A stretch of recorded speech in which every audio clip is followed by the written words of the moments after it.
Hey guys, what is up? Super K-Man Rocks here, and I'm here for my LPL Week 5 overview, analysis, and of course, at the end, my updated power rankings. We're already starting to get towards the back half of this LPL regular season. It's insane because of how condensed it is with the Asian games and everything, that we're already so close, but these weeks have gotten even longer. There's so many games to get into now with an extra series in the final 3 weeks of the season, and so incredibly excited to go over it, but I don't want to do too much of a preamble, so let me know down in the comment section below what you guys thought of the LPL here in week number 5, what you guys thought of all the teams. This was a wild week in terms of results. It's going to be very difficult to power rank at the end of the week because, God, there were just so many upsets that I don't know if they're real. I don't know if it was just one-offs. Like, I don't know how to take them. So, interesting stuff. But, of course, let me know down in the comment section what teams you are impressed by, what teams you think are being overvalued right now. Would love to know your thoughts and opinions. But let's jump right into it. Of course, if you're new here, what we do is go series by series, talking about everything that happened inside that series, giving a player of the series,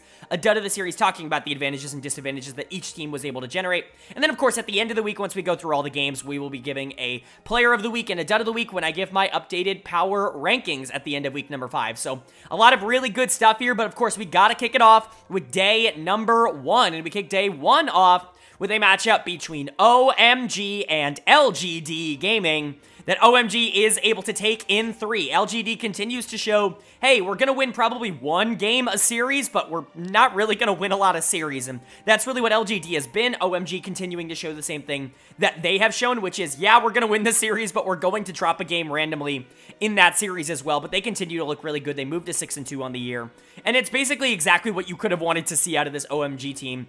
I know a lot of people are like, oh, you know, OMG is really fun to watch, and I'm jumping on the bandwagon, and yada, yada, yada. And of course, yes, I'm all in on that because as somebody who, you know, has been talking about OMG for what, like 2 years now, saying this is my favorite team in the LPL, you know, I've been hyping them up, you know, players like Cream and Shanji, I've been saying they're going to grow and turn into an unstoppable core and they're going to be a world caliber team soon. And to see all that come to fruition, to see that take age really well, I think is obviously really, really fun. But I do think that there still are some flaws with this team that we'll get into. But mechanically speaking, I think they can go up against almost anybody in the entire league. Player of the series for me is going to go to Abel in the bot lane. He really is one of those AD carries that is mechanically talented enough to be able to beat anybody on any given day. And of course, he has his own champion pool. He's known for the Samira. He's very quickly being known for the Tristana as well, but people forget just how good his Aphelios is in that same vein. People realized it in game number 3, but obviously that game 1 on the Tristana is really what he's getting this, like, player of the series for. Abel's just really, really talented. Now, the consistency is still a little bit of an issue for him as a player. I'm not going to say that those issues just don't exist because there's going to be some game-to-game variance with Abel that you're just not going to get out of some of the top AD carries in the world, but he has the mechanics to be able to go toe-to-toe with basically anybody, and I think PP God honestly has helped him out a ton at being able to shore up a lot of the weaknesses. Still, really good series going into a bot lane that really has not clicked over the course of this year so far. Definitely not the toughest challenge in the world, but good to see Abel step up. And then obviously Shanji is the other player that you really want to point out here. Fearness was back in for LGD, have that denoted with the asterisk. We'll get to that in a second, but he was subbed back in for Decade. Shanji just kind of abused him in game number 3, in particular. That Gnar game from Fearness was not good, and Shanji definitely made note of that. He's really good on Cassante, and he's just been one of the best top laners in the league all year long. Like, it really isn't even all that close. He's a top 2, top 3 top laner in the LPL at this point. There really isn't any debate left. He can do everything. He can play weak side tank, he can play strong side, he can pull out the carries like Rumble or like Darius. You know, he's going to be able to do whatever you really need him to do. Shanji's great, and if the rest of this team is going to be able to step up, that's really going to help them out as well. Abel's good. I really like Cream, even if he has been more of a secondary piece for this team. Aki continues to be one of the more interesting facilitative junglers in the league. Maybe he's not carrying as much as he did in the spring split, where he was legit, like, arguably the best jungler in the league, but he's still been really good, and then PP God obviously just ties it all together. OMG is a very fun team to watch. I do worry a bit about their macro as a team as a whole, but they've been fine, I would say, for the most part, and I think it's really just going to be about the consistency with them. If they can get on a hot streak, especially when it matters the most like they did in playoffs in spring, it's really not going to matter. And then for LGD on the other side, I know a lot of people want to say that this team is better than their record.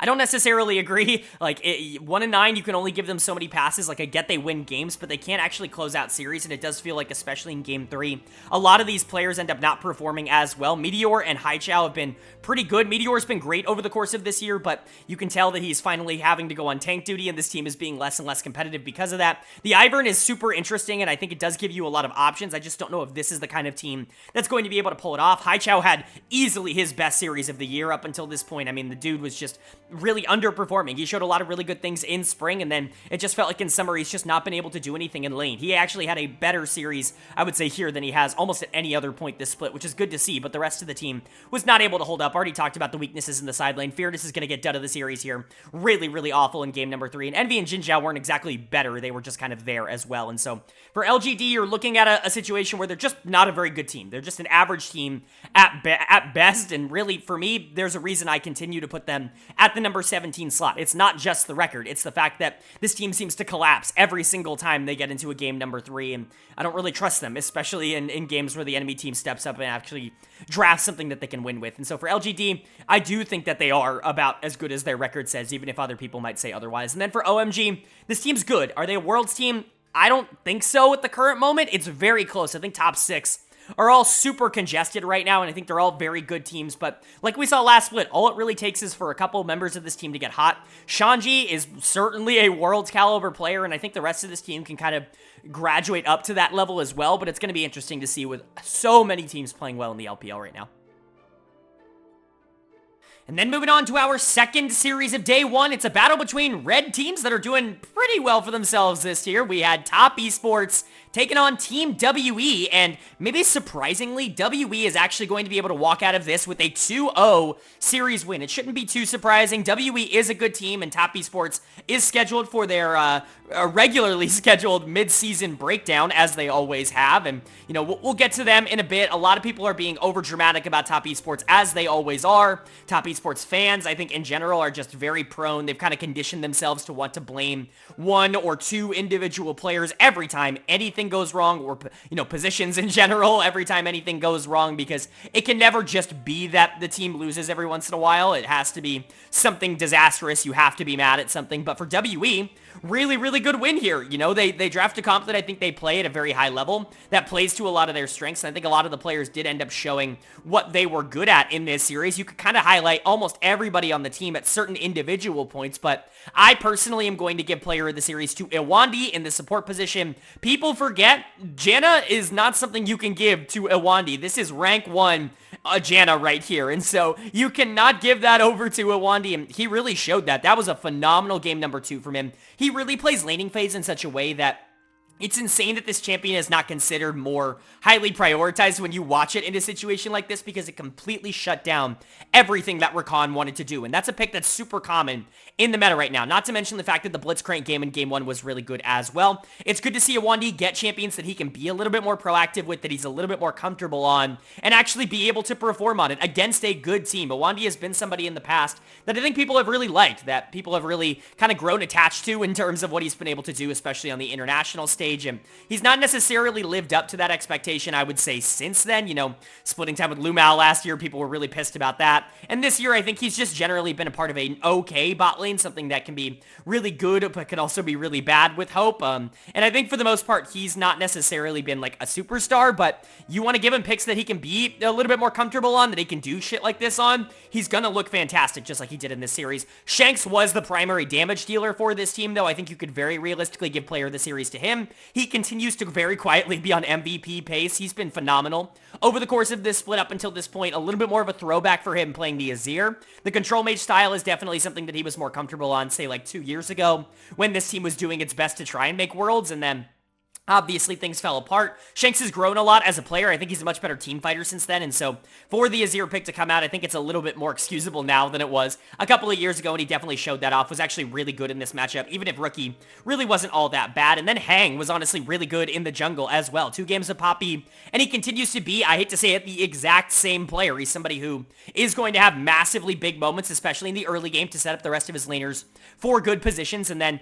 shit's gonna happen in the late game that ends up putting him in a bad spot, and he's gonna mess up in a team fight, but it's usually gonna be fine as long as he's in the right spot, which for the most part he is. Cube was really good on the Cassante. He's super stable. Hope was probably the least noticeable member of WE, and that's a good thing because I still think he was relatively fine. This was just a good series for WE overall. Basically no major mistakes. And then for Top Esports, it's going to happen. You're going to lose a game like this, or 2 games every once in a while. A couple of your players are very volatile, and you're going to have performances that just aren't up to standards, and this was one of them. Top side of the map really wasn't there. Tion is going to get my dud of the series. He's been really good across this entire split. Obviously, some people are going to disagree with that. Some people are going to say that I'm wrong for saying that, but watching these games, it feels like Tion pretty consistently has a major impact on their wins, and has been a little bit of a worry in their losses, but that's just what Tion is. He's going to be a little bit more of an impactful player, both for good and for bad. Wayward just got completely outplayed, especially on the Ornn in game number 1. And Jackie Love was partially useless in this entire series, just got completely outplayed by Awandi.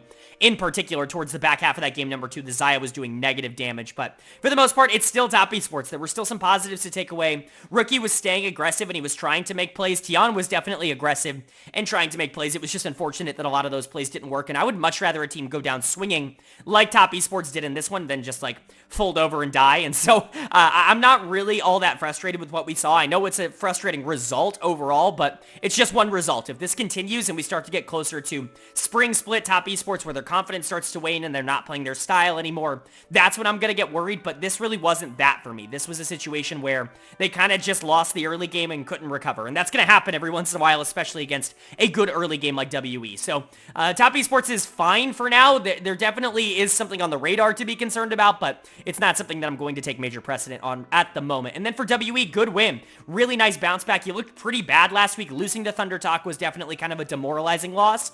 But this team is still good. Shanks is still a really, really solid carry, and it looks like the rest of the pieces are stepping up. Cube, in particular, has been really good on the top side, and so if this bot lane can continue to play at a high level, especially in their wins, that's going to help WE a lot, and I think this team could still be dangerous as a potential, like, top 6, top 7, maybe not top 6, but top 7-ish team in the LPL. And then moving on to day number 2 now, and as we get further and further along into the LPL split, we've known this is coming, but now even day 2 is a super day, so that means every single day of the week except for day number 1 has 3 games, an insane amount of games here in the LPL, but we get to kick off day number 2 with an absolute slaughter between JD Gaming and Ninjas in Pyjamas. That JDG just absolutely decimates. I mean, this is a 2-0, and this is a 40-minute 2-0. Like, actually absurd. Under 41 minutes in terms of actual game time, which is just about as dominant as you could possibly get in a circumstance like this. So, congratulations to JDG. When they're asked to step up to the plate, they absolutely step up to the plate. And this is something that we've known about JDG. They had the most games won under 22 minutes in Spring Split globally as well, and so it's not like it's a surprise that they're able to absolutely decimate teams like this. They were doing it last split as well. It's just now they're not having the hiccups anymore. It feels like they're significantly more consistent, especially because their only loss this split was their first series of the year, and they had just gotten back from MSI. They were probably exhausted, and so I think JDG is pretty unbeatable at the current moment, and I think that they're really showing their strength in this series. Player of the series for me was actually kind of a toss-up, not because, nobody really stood out, but because everyone kind of stood out, especially 2 particular players, but for me, player of the series is going to go to Kanavi in the jungle, who's very, very quietly having like an MVP caliber split. I know I just said that about Shanks, but Kanavi is right up there as well. Was phenomenal last week. I think Broadcast ended up giving him player of the week in week number 4. I did not. I thought he was still really good, but JDG is just one of those teams where everybody kind of looks really good, so it's hard to stand out individually as a player, but Kanavi has really been sensational. Significantly more of an impact, at least in terms of carrying, than he was in the spring split, where it really was kind of him that was taking the most of a back seat. He's been great. The Belveth in particular in game 2 was super fun to watch, but the Wukong as well was still really good in game number 1. The other player is, of course, Ruler, that you definitely have to shout out. Watching him play Tristana is super fun. I'm really glad people are starting to pick up that champion at the pro level, because obviously she just gives you so many options in teamfights. She can be very, very fun to watch as somebody who likes to watch pro play, and especially when you watch someone like Ruler. He can weave in and out and basically time everything so perfectly and deal a ridiculous amount of damage to the point where it's just really difficult to actually deal with. He dominated Photic in this series, which we'll get to. That game number 1 was just brutal from him and was really, really fun, but Missing was really good on the Rakan for the engages. Knight was just super consistent across the whole series, although he was a little bit overextended at times on the LeBlanc and was punished a bit for it. 369 was basically unkillable on tanks on the top side. Everything you could have wanted, they got in this series. Really good stuff from JDG. And then for NIP, I mean, what do you say? You went up against JDG and you got blasted. It's going to happen every once in a while. A couple of these players are starting to concern me, though. Dud of the series for me is going to go to Photic. And again, I really don't think that I'm being biased when I say this, but Photic has been the weak link of this NIP team. And I know that I'm lower on Photic. I know that in general, I've always been kind of out on him as a player. And, I think that definitely in the consideration and the conversation for being one of the top, 580 carries in the LPL was always ridiculous. It was never in my mind, in my opinion. But but, you know, watching him play against Ruler and watching him play this year just in general, he's been a problem for this team. In laning phase, they continue to pick him late game hyper carries and then put a bunch of other players on more supportive picks. You know, give Angel Twisted Fate, give Shadow Vi, and then Photic really isn't the one that's going to be pushing them across the finish line. He hasn't really been that for them all year long. Angel and Shadow have definitely been the standout members. They weren't particularly great in this series, but Photic got blasted in game 1. He was better in game 2, certainly a much better game 2, but game 1 was easily the worst game of the series by any player, and it wasn't close. And so for me, he's going to get it. I think you could give it to Shadow in the jungle for that Ivern over game 2. He was, I think, a little bit more inconsistent, I guess, if you take both games into account, but neither of his one games, I guess, were as bad as Photic's game number 1. And so for me, I'm going to give it to Photic, but Shadow really didn't step up. Kanavi's just really good. It's going to happen every once in a while. When you lose in 20 minutes, oftentimes the jungler lost pressure early. Angel was shut down as soon as he was able to get any sort of gold, especially on that Tristana in game 2. Invincible was certainly not that in the top lane, and Zhuo just never really got rel engages because his team was super far behind. NIP just feels like a team that is fine, but isn't going to be able to compete with JDG. It's funny because there really isn't a lot of teams that are actually competing for playoff spots at the current moment, so NIP, even though I really don't think they're all that good and their form is really kind of questionable, are still going to be sitting at that number 10 spot in the power rankings, and I imagine they'll stay there unless something insane happens the rest of the week. But for JDG, they're going to stay at number 1 until proven otherwise. This is the best team in the world, and they continue to prove it basically every single time they go out there. And then moving on to our second series here of day number 2, and it's an interesting one. We had Weibo Gaming taking on FunPlus Phoenix, and maybe a little bit of a surprise here. FPX able to pick up the 2-1 series win. Really excited for them. They looked pretty good in this series, and this team continues to overperform a lot of the expectations that I think people set out for them. They were great last week, especially towards the back half. Zhao Lao, who was my player of the week for the entirety of the LPL, and that's definitely a surprise to me, someone who has been notoriously low on Zhao Lao, and honestly, he continued to be really good in this series, going up against a player who, quite frankly, has not been very good across this year so far, but still worth noting that FPX might actually be a legit, like, 11 or 12 team in the league. They are doing relatively well. It's all going to be up to the consistency with them, because I really do think that their solo laners are good, and, you know, maybe Zhao Lao, who's kind of turning a new leaf, right? And I like this bot lane. I don't love this bot lane, but I like this bot lane, and you know, certainly they have the upside. Weibo's obviously going to be frustrated with this loss, and we'll talk about them in a second. But for FPX, player of the series for me is going to go to Care in the mid lane, and we've been waiting for this. It really does feel like Care has taken such a major step back this split, and that's really frustrating because Care is somebody who I liked a lot, not only last split, but last year for FPX as well. It felt like this team really liked playing through him. They liked putting him on these aggressive, you know, mid lane kind of carry type of picks, and they really have moved away from that. I know the meta hasn't exactly been super mid lane dependent, but I still want to see you play towards your best player, and it's not like you were playing towards LWX anyways. He was still playing weak side most games, and so really didn't like what FPX was doing, but Care stepping up and looking good in the series I think is definitely a positive. He was awesome on Kiana in game number 1, still really good on the Tristana in game number 3, was the main damage dealer across this entire series, and I think that's always going to be a positive takeaway when you're a player and you're dealing a lot of damage in the game, so good stuff from Care. Zhao Lao, who continues to look really good. I'm just hoping this is a new leaf for him, because he's never looked this good, especially over this long of a period of time in the history of his LPL career, and so it's really nice to see him stepping up, but he's got to be able to sustain it at this point. Of course, it's great to be able to have a couple of good games, but you got to be able to do it consistently, and, you know, I know the Shy has a pretty big reputation, but he's been pretty awful over the course of this whole year, and so Zhao Lao beating him isn't exactly the biggest surprise in the entire world. He's lost to basically every single top laner that he's played against. Maybe not consistently every single top laner, but, like, on any given day, the Shy can lose to anybody, and I think we've proven that at this point. Hacker was really good this series, and that's kind of a surprise to me. Him going up against Weiwei and just kind of out-jungling him was certainly not on my bingo card. And LWX and Chocho were fine. LWX did do a lot of damage this series. I just think he was also rather inconsistent, and I would honestly consider him the worst of the 280 carries, because we'll talk about Light. He was definitely the saving grace for Weibo over the course of this series. But FunPlus Phoenix winning some series, it's really nice to see. And then for Weibo losing this, again, it's not surprising. Weibo's going to do this, especially because I moved them up in my power rankings. Honestly, it's my fault that that they lost this series, because if I just had left them at number 5, they would have still not been in the world spots, and they would have won this series. And so, you know, that would have been great. But of course, because I move them up into number 4, they're going to lose the series to FPX and look super underwhelming, if I'm being honest. And that's going to happen. I still think this bot lane is really good. Light continues to be hard stuck on every single team that he goes to, which is super unfortunate. Usually in a situation like that, you're kind of wondering, well, what is he doing that is the problem? But I couldn't pinpoint it even if I wanted to. Light is just the rock on every team that he plays for, and every other player is just way too volatile for him to ever get anything done. Crisp has been fine for this team as well, but topside just wasn't as good. I think Xiaohu's going to get a lot of hate for this series. I don't necessarily think it was his fault. Topside of the map just had no pressure. The Shy's going to get my dud of the series. Xiao Lahu just completely outclassed him in that game number 3, and it really was the most noticeable outclassing of the series. Like, Weiwei, I thought lost pressure early, and I think you could realistically give him dud of the series, but he at least made some plays on the Maokai.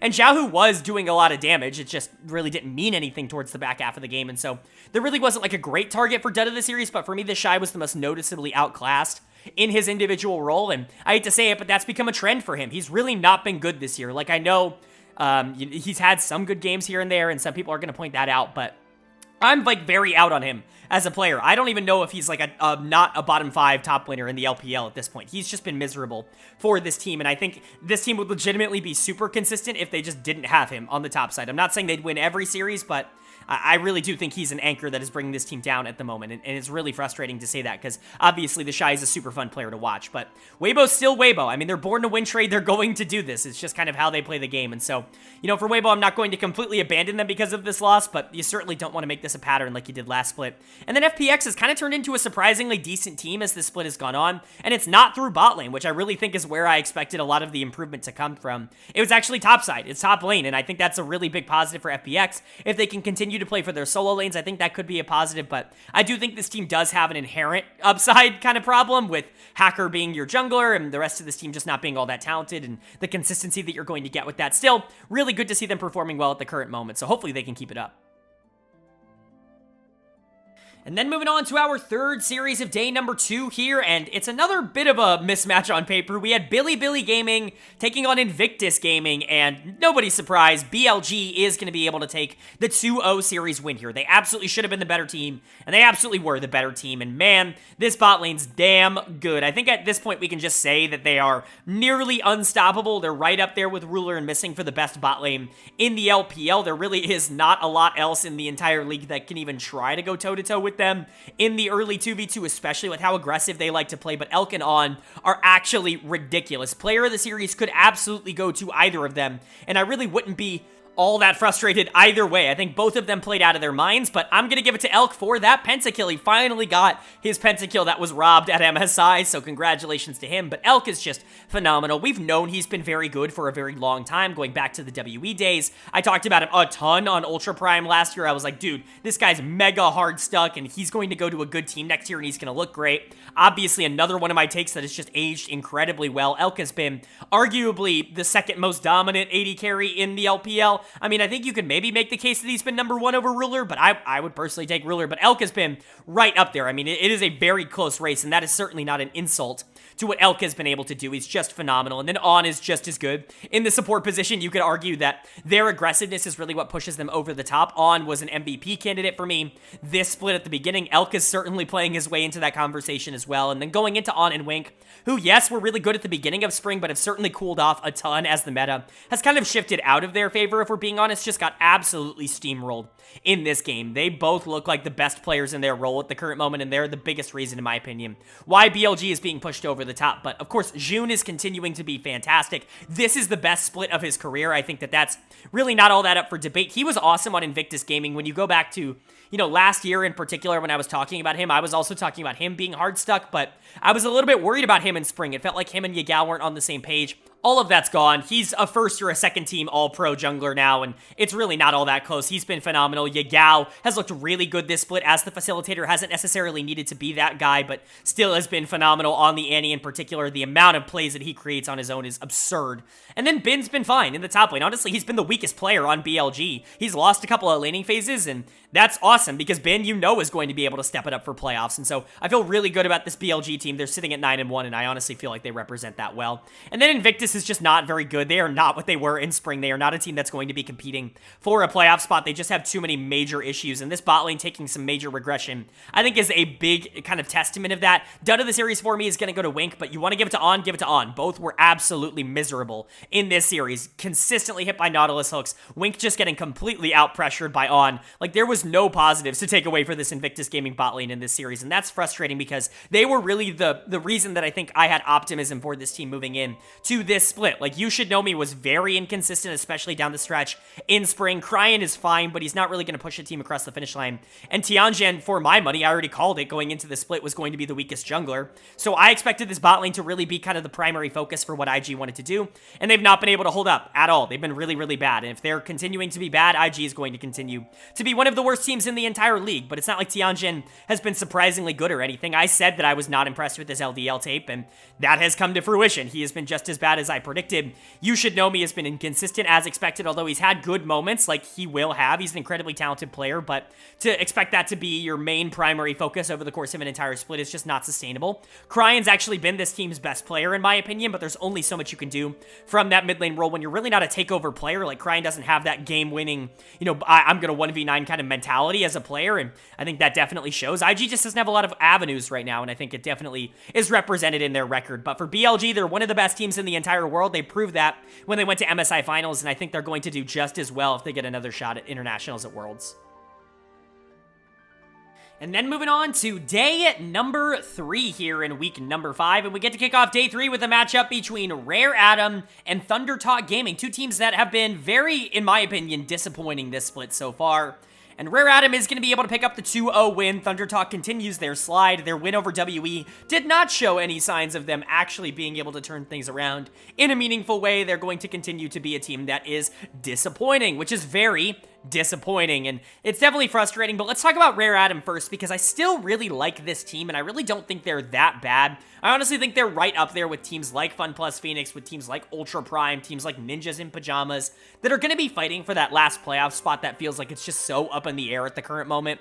Rare Atom definitely feels like a team that should be able to compete there, and their players definitely have the talent, which we saw in this series. Player of the series, no-brainer. Gonna go to Xiaoshu in the top lane. He had a couple of series like this in spring where it's just like, this dude's gonna be an absolute megastar one day. Like, there really isn't a lot of things that are going to be able to stop him other than him just not being able to find that consistency, because when he's at his best, he's a top 3 top laner already in the league. Like, when he's playing at his best. I'm not saying that he is a top 3 top laner, but like, there are games that he has that he just absolutely obliterates people, more so than almost anybody else in that position in the LPL. And so it's really impressive stuff. If he's going to be able to pick up that consistency, if he's going to be able to translate, being able to play the weak side a little bit better, maybe when he's not, full resource, he could be a super big, time deal for a good team in the LPL, a team that wants to go to Worlds in the relative future. He's just a really good player, and he knows how to abuse mistakes, and I think that's really the impressive part. Everybody else was also really good on Rare Atom. Like, it wasn't just Xiaoshu. He was just the one that stood out the most, and certainly the one player that you're going to be looking at in the series and being like, yeah, that was the guy that they wanted to play towards the most. But everybody was good on Rare Atom in this one. Feather was back in the support position. They're going to be swapping in between him and Baolan, it seems like, over the course of the entire split. I'm not sure if it's like a matchup thing, or if it's just they're just trying to figure out who they want to play there. I think both are good players. Baolan actually came in and was better than I expected him to be for this team, but Feather, I think, has also been relatively good. Definitely a more intriguing member of this roster, in my opinion, but both of them were really solid in this series. I shouldn't say both of them. Feather was really solid in this series. The Milio, the Rel, definitely a lot of stepping up done from the support to set up a lot of plays that they wanted to make. He was probably the big crucial team fight threat that Rare Atom had, whereas Xiaoshu was kind of just making a lot of plays in lane and translating a giant gold lead into either split push pressure on the Jax, or just like generic, like, take the carry out of the fight on the Cassante. And so, I would say obviously Xiaoshu was definitely the standout member, but Feather was good. Assume did a lot of damage. Strive was really never in a position to ever be caught on the Ahri. Love him on picks like this, where he can just be a little bit more explosive. And then Leon was good on the Wukong. If he's not throwing away the game, if he has pressure in the jungle, then this team is probably going to do just fine. I really like the composition of what they're able to put together, and Rare Atom, I think, played well in this one. As for ThunderTalk, it's just a disaster. I think almost lost in the shuffle of like how bad their split has been up until this point has been Hoya, who's been miserable on the top side. One of the worst top laners in the LPL. He's been very, very bad. Dud of the series easily here, just got completely bodied by Xiaoshu in lane. Had literally zero effect on any sort of team fight or split push pressure or map pressure or anything. Was just a complete negative, and it's not the first time this split that he has done that. He actually showed a lot of good things for this team last split when they were winning. It felt like he was actually a pretty decent weak side top laner that could hold his own in the 1v1s, especially against like mid-tier top laners, but it is like completely fallen away in summer. He has been miserable for this team, and I get that there's obviously some mental problem with ThunderTalk because these players just have regressed so much, but Hoya regressing as much as he has, I think, has been under-talked about in terms of how bad this team has been. Beishuan lost a lot of pressure in this series. Leon was just the better jungler, and that's never really that good of a sign. Leon's really not been all that good over the course of this year.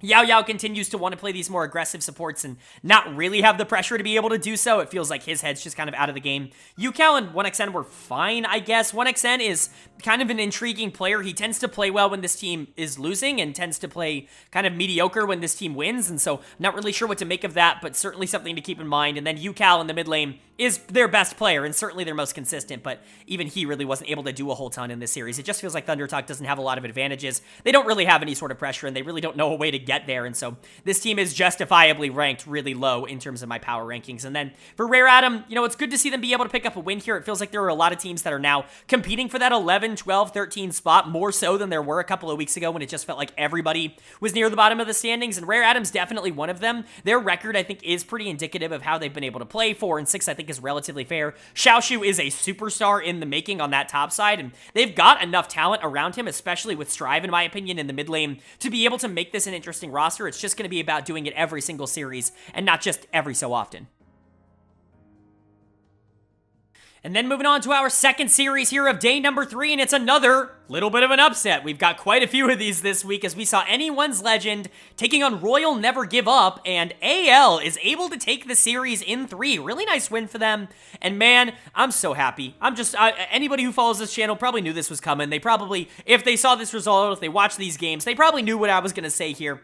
I'm so happy to have been right. Like, I hate to be the guy that just, I really don't like bragging about, like, the things I get right and the players that I was too early on, and obviously, you know, players turning it around that I've been high on forever. But you want to talk about the Xiao Hao fan, you want to talk about the guy who's been preaching this guy's name for like 3 years now.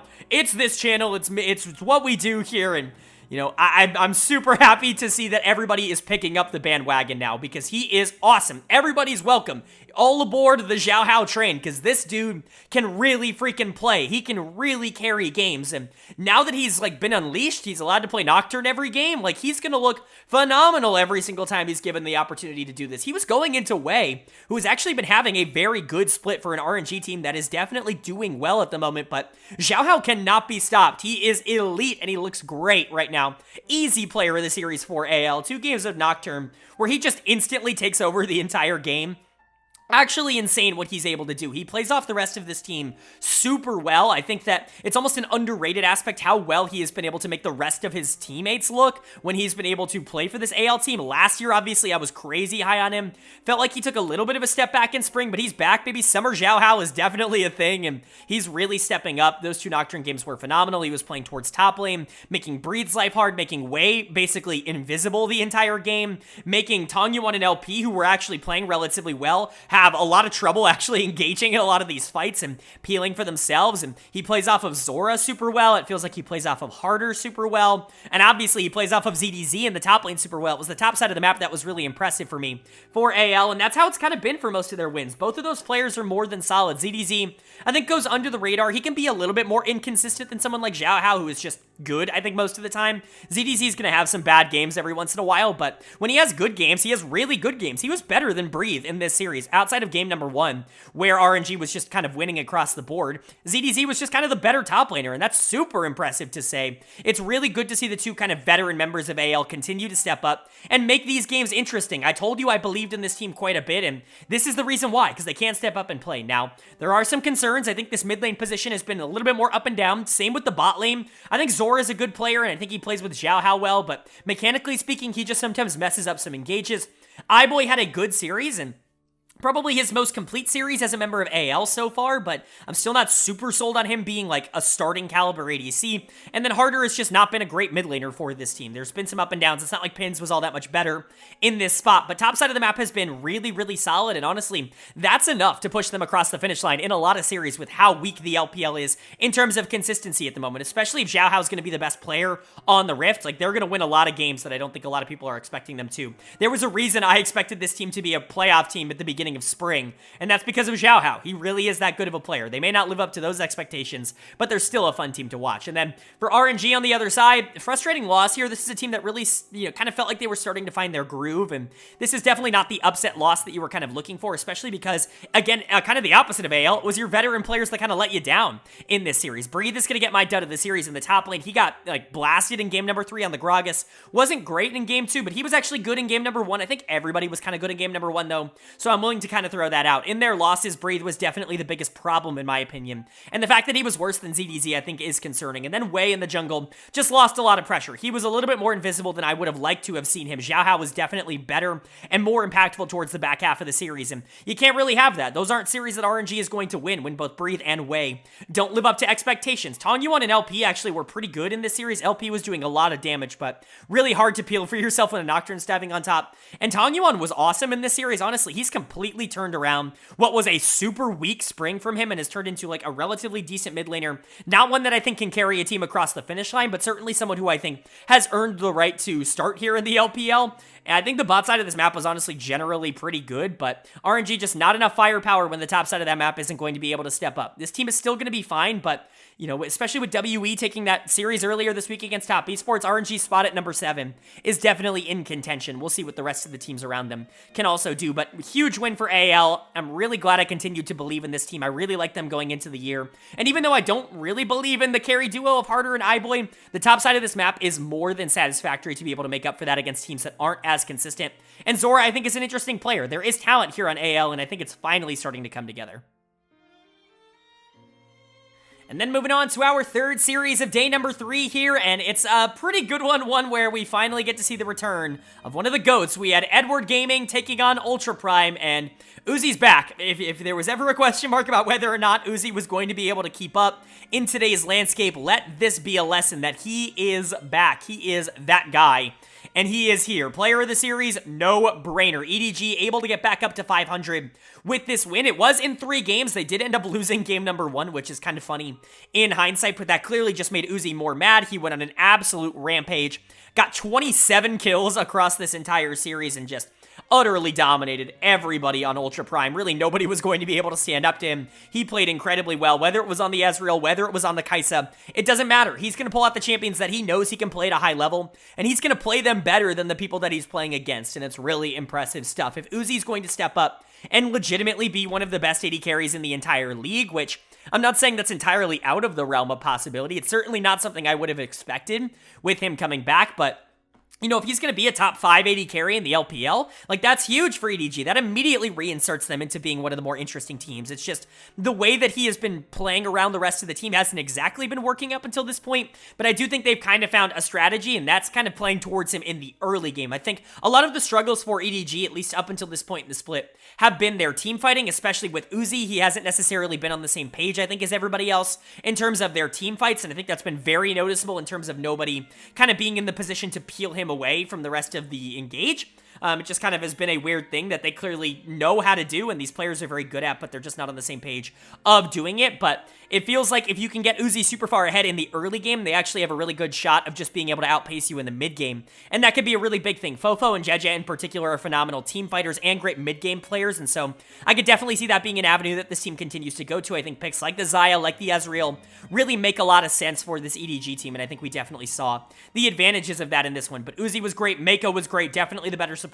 Fofo obliterated Forge in game number 3. Fofo has quietly been phenomenal again in Summer Split. Not really a surprise to those who watched him in Spring Split, but again, Reddit likes to put blame on basically anybody with a pulse, and, there's a ton of reason to dislike Fofo off the Rift, and so I understand why he gets a lot of, hate from the community, but worth noting, he's been fantastic. Jeje was definitely the better jungler in this series, especially outside of game number 1, and Ale was fine. Harry was also fine on the other side of the map, but Ale was certainly more than capable in the top lane. It's just kind of been there across this whole year, but EDG looking good, and Uzi in particular looking phenomenal. And then for Ultra Prime, Not a surprising loss, but it does feel like some of these players are crashing back down to earth. We'll talk about Forge in a second, but Sword Art's going to get my dud of the series. Some people might want to see Forge get this in the mid lane because he was completely miserable in game number 3, and while I agree, he was completely miserable, almost solo lost game number 3 on his own.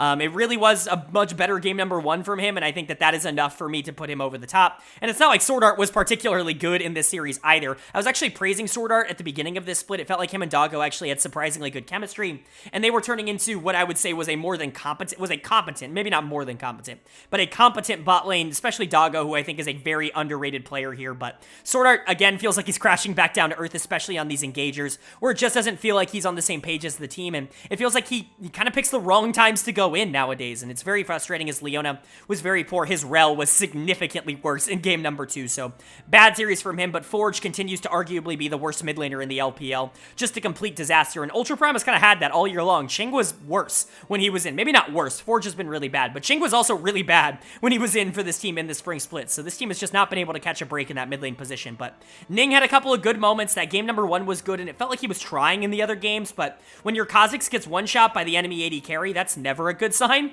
Harry was solid on the Cassante, but only so much you can mess up on that champion, and it's not like he had a huge impact on team fights. Not that that's really his fault. I think he's been fine. He's a good team fighter, but overall, it's just whatever. Same thing for Doggo, was down in lane a lot of the time, but I think you could attribute a lot of that to Sword Art, just playing the lane really, really poorly. And so definitely some negatives for Ultra Prime, but a lot of them I think mostly attributable to 2 of their players just playing pretty horrendous this series. And then for EDG, really nice to see them get back to 500. Hopefully they can keep this up. This is a team that I think a lot of people want to see near the top 6, near the top 5, and if they play like this, there is absolutely a chance that they can get there. And then moving on to our 4th day here of Week 5 in the LPL, and we get to kick off day number 4 with a top-of-the-table versus bottom-of-the-table clash between LGD Gaming and Bilibili Gaming, and BLG pretty cleanly is able to take the 2-0 sweep here. Really not a close series by almost any metric. This was a BLG-favored one, although I think it was a little bit closer than maybe some other people would like to indicate. There are some good things for LGD, some players that I think played some of the better League that they've played in a while, in particular Envy on the side of LGD, who has just not really been all that big of an acquisition for this team up until this point this year, but BLG definitely just kind of outplaying them in basically every category, and that starts and ends with Shun in the jungle, who was just unbelievable in this series. People are talking about how Meteor is super hard stuck on LGD, and I do like Meteor, do not get me wrong. He certainly has increased his, I would say, variety and his flexibility in terms of his champion pool. He was kind of viewed as really just an aggressive kind of jungler, someone who wanted to play Kindred, who wanted to play Graves, who wanted to play these marksman-style junglers that could really take over in teamfights towards the back half of the game, that wanted resources, but has definitely expanded his pool, has gotten better at the Maokai, has gotten better at the Sejuani, but it's not good enough to be able to go into a player like Shun, who is just absolutely on fire right now. I mean, he is absolutely tearing up every single series and every single game that he is playing. He's playing like one of the best junglers in the entire world at the moment, and that's super cool to see, knowing his career arc, knowing this is the first real big opportunity that he's gotten in the LPL on this BLG team. It's really good to see him play so well. The Viego game in Game 1 was great, but it's really the Wukong game in Game 2 that I think a lot of people are going to remember. Both were phenomenal, and he's definitely getting player of the series because of both of those games, and not just one of them, but really just an all-around great performance. Elk and On continue to just be an incredibly strong bot lane. Doesn't really matter what they're playing, whether it's like a full engage plus hyper carry with the Aphelios Alistair, or whether it's more of like that Worlds meta from last year with the Ashe Heimerdinger. Doesn't really matter. They can do kind of all of it. They can be really, really oppressive to play into in the laning phase, and they can be really good in team fights. It's just kind of whatever you need them to do, just very versatile players. Bin was awesome, definitely the better top laner. Yagao continues to just be the perfect facilitator for the rest of this team. It really does feel like BLG has all the ingredients that they need to be one of the best teams in the entire world, and they just continue to be that.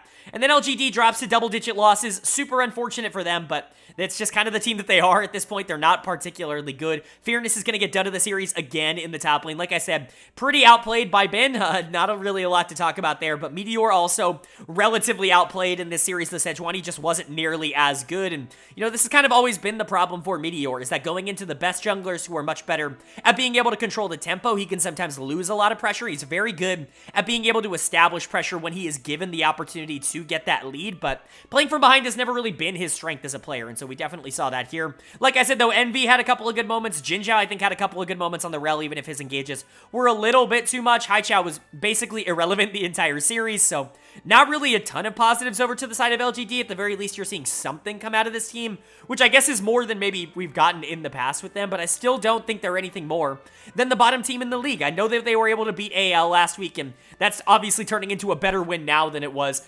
earlier on in the season, but I still don't see a ton of upside for this team. Meteor struggles against, really, really good junglers, and that's really your best player by a considerable margin. And so, yeah, maybe hopefully Envy can step up and be like an average LPL AD carry, but he hasn't been that this year. Fearness and Decade have been weaknesses on the top side. Haichao has been basically nothing. Jin Zhao's been weakened. I just don't see a ton of upside for LGD. And then for BLG, they're one of the best teams in the world. There's only so much I can say about them at this point. They're really, really good, and they continue to show it here. If June continues to play like an MVP, this team's going to be incredibly scary with how good the bot lane is as well.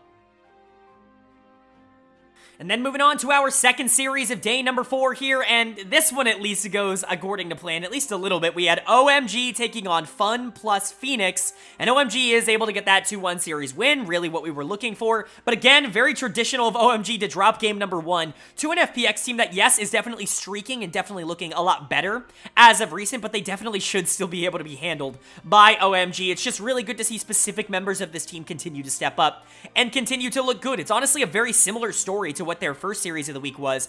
Very similar players stepping up in my opinion. Most notably, my player of the series again here is going to go to Abel in the bot lane. He continues to look really good. Had a really rough start to summer. I think the first week or two was very up and down for him. It very much felt like, oh, Shanji is playing awesome. Top side's looking really good, and bot lane just needs to kind of stabilize. Well, it really has felt like bot lane has done more than stabilize. They've been able to start gapping basically everybody that they've run into, and make no mistake about it, this was a gap in the bot lane. Abel was significantly better than LWX and Chojo this game, and it really showed. A fantastic game 2 on the Aphelios, a great game 3 on the Aphelios. Really was just able to step up and deal a ridiculous amount of damage and kind of put his team in a position where he can put them on his back. Obviously, he's been very good at this champion for a while. Got his Samira in game number 1, which is always fun. Kind of crazy that that's the one that they ended up losing, but he was still by far the best part of that team in game number 1, in my opinion. Just continues to be really good. If he can have this form for an entire split, for the entire season, this team's gonna be fine. Abel's an incredibly talented mechanical player. Like, he's a arguably top 5 AD carry in the world in terms of mechanics. He really is. It's just been about getting those mechanics to show up on a game-to-game basis that have always been his problem, but he's been really good across the beginning part of this week, and hopefully he's going to be able to keep this kind of form up, because this is what he was in the playoffs, and that was huge for them. Shanji also continues to be awesome, goes into Zhao Lao, who unfortunately in this series was just not able to hold up in that same way that he had in recent series, but Shanji is a little bit of a different beast, especially when he gets his signature rumble in the top lane. That and the Shyvana are obviously what I think a lot of people are going to associate with Shanji. Shyvana not particularly meta at the current moment, but still a really fun showing. Shanji really showed up on that champion and was really able to deal a lot of damage. He's just such a good team fighter. He knows exactly where he needs to be at all points in time, and add that on to the fact that I think he's a very good laner as well, and he's got a lot of these crazy picks. He's more than willing to take a more damage-focused role, and I think OMG in general are more willing to give him that.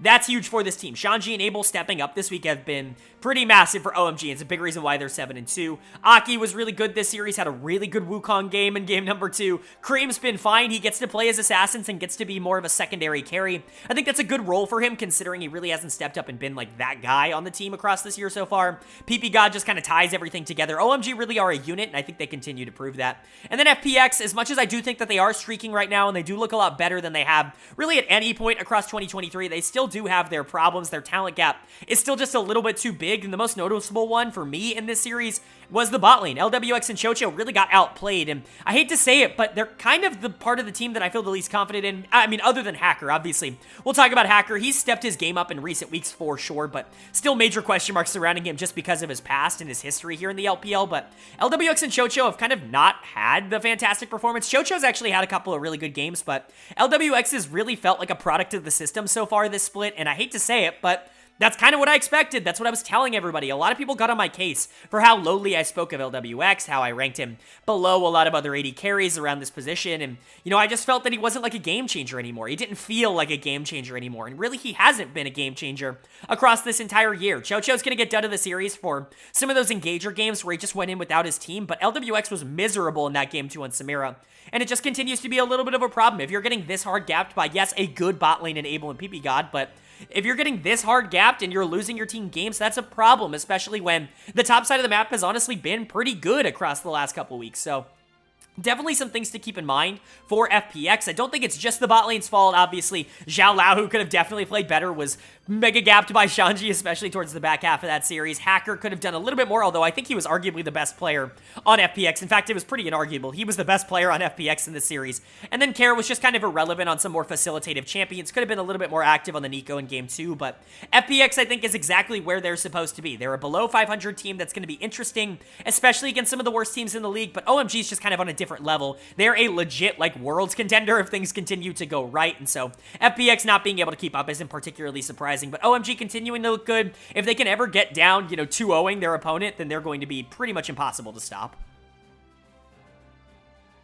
And then moving on to our final series of day 4 here, and this is one I was very much looking forward to, a team that I really needed to see some more positives in, and we got it. We had LNG Esports taking on Team WE, and LNG does get the job done with a 2-0 sweep here, and this is exactly, I think, what we all wanted to see from LNG. They really struggled in week number 4, and they've kind of struggled over the course of this entire split in terms of consistency and actually being able to beat the teams that they should be able to beat. They've struggled against some of the better teams in the league, and that's fine. You're allowed to drop games to JD Gaming. You're allowed to drop games to Bilibili, right? But dropping games last week like they did was just pretty unacceptable. The Invictus Gaming series is really going to come to mind as one that they really had no reason to lose. And, we're seeing a lot of teams around that level lose some games right now, but LNG stepping up and being able to win this series is definitely a positive overall. And having it be basically off the back of your bot lane, I think is a really good thing to see. Player of the series, no doubter here, goes to Gala in the bot lane. He's been very quietly very good already. I know a lot of people are talking about, like, oh, we gotta wait for him to step up. Scout's been really good. And yes, Scout has been really good. I still think Scout has been this team's most consistent player across the entire split so far. But Gala, I think underratedly, has been pretty fantastic in a lot of their wins. When he gets ahead, he still is Gala. The problem has always been the consistency with which he's able to get ahead, or at least this split.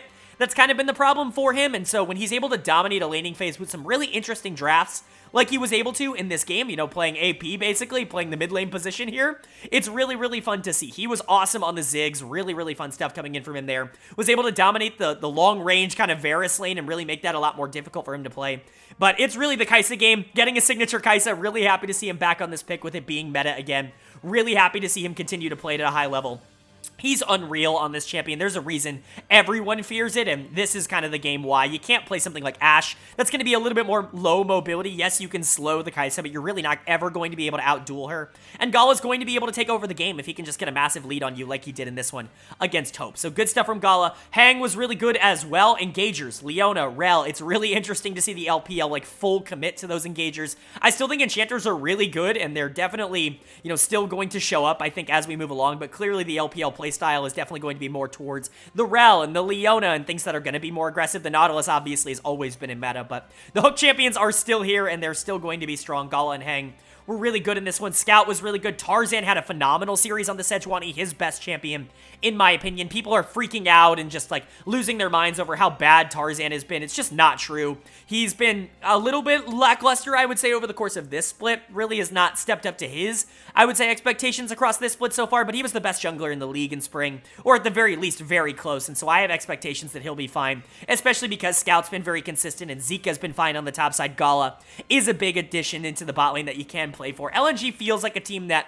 is slowly starting to figure it out, although we've said that before this split and it hasn't necessarily translated. But for WE, they're fine. They're okay. They're exactly who we thought they were. They're going to be a team that continues to be really good against some of the middle to lower tier teams in the league, that they're going to be a playoff team, but the record is probably a little bit phony. They've been able to beat a lot of bad teams, quite frankly, across this split so far, and I just don't know that they're going to be able to hold up against the best teams in the entire league, although that top esports win was pretty good. Dud of the series for me is going to go to Hope in the bot lane. Just got completely outplayed by Gala in both laning phases. The Varus was not useful at all, although really he's getting this dud of the series for the Ashe game in game 2, where he was basically a sitting duck the entire game for Sedge or Trist or Rel or Kai'Sa or Gwen or anybody really on the side of LNG to just kind of go in and blow him up. He is fine. He's a good player. I'm not going to try and sit here and, berate Hope. I think he's a more than capable AD carry if you want to be a good team, and clearly we saw that last year on JD Gaming, but he's not going to be the most consistent player. He's going to have some games where he looks really good, especially in the team fighting stage of the game, but he's also going to have some laning phases where he kind of gets blasted by some of the better players in the league, and unfortunately we kind of saw that version of him in this series. I think he's still good enough to be able to step it up and be fine, but I'm lower on this bot lane than I think a lot of other people are at the moment, and I think it's a big reason why I don't have WE ranked above, like, number 7 or number 8 at their absolute best. Although I do think the top side of the map is getting kind of interesting. I really like the solo laners. Cube and Shanks are both really good, and they kind of stabilized here. But Hang, you know, when he gets behind, he's not going to be particularly useful. He wasn't a disaster this series, but still some team fighting, you know, faux pas that you're just not supposed to do on the Wukong that he ended up committing, going too deep and not really leaving any peel for his backline. Awandi was just kind of a nothing this game. He's playing Braum into a comp that's like super far ahead. He's just going to get blown up instantly. Really not a lot he can do, but I do like Cube. I think he played well in the Cassante. I do like Shanks. I still think he's this team's best player. I just think that maybe we should temper our expectations from them being like a top 6 team in the league. And then for LNG, maybe we should temper our worries about this team. A lot of people were saying they're never going to compete for a world spot. They're going to be a second round out in the playoffs. Like, they're not going to be all that good, you know, yada, yada, yada, right? Obviously, that was not true. This team is going to figure it out. They have the talent to be able to beat a lot of the mediocre teams in the league basically on their own. They just need to not throw games away. And when you perform like this, especially with Gala getting a little bit more in meta with the champions that are coming back, I think LNG is going to be just fine.